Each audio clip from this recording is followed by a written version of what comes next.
મારું નામ VM વાજા છે. હું ગાય આધારિત પ્રાકૃતિક ખેતી કરું છું.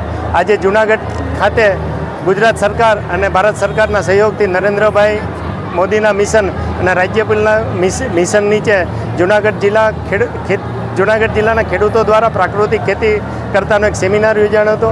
આ સેમિનારમાં અમે ગાય આધારિત પ્રાકૃતિક ખેતી ખારા પાણીમાં ચોરવાડમાં કરી રહ્યા છે.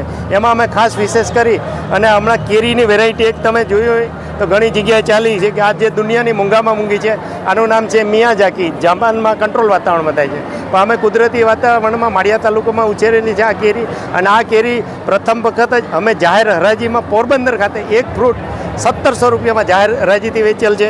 બીજા નંબરમાં છે આ દુનિયાની મોટા મોટી કેરી, આનું નામ છે નૂરજહાં મેંગો.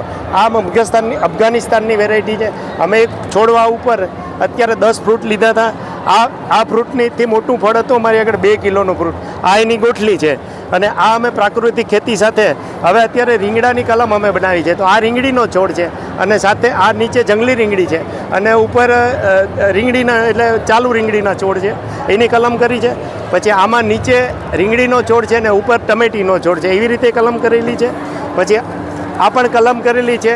આ જંગલી છોડ છે અને આ કલમ કરેલી છે. હવે આ રીંગણીની વિશેષતા એવી છે કે ખારા અને નબળા પાણીમાં 3 વર્ષ સુધી આના ફ્રૂટ આવે છે અમારે. પછી બીજા નંબરમાં અમે બ્લેક પેપર કાળા મરી તીખા જે કહેવાય છે, દરિયા કિનારા વિસ્તારમાં થાય છે, એમાં અમે એક આ રૂસ્ટોક ચેન્જ કરીને આ રૂસ્ટોક બીજો છે અને આ કલમ એ બીજી છે. એટલે આ 2 અલગ અલગ રૂસ્ટોક ઉપર અમે કલમ કરેલી છે. બાકી તો બધી કલરફુલ વેરાયટી અમે જુદી જુદી જે કરેલી છે આ બધી અમારે ત્યાં અમે ઉછરી રહ્યા છે.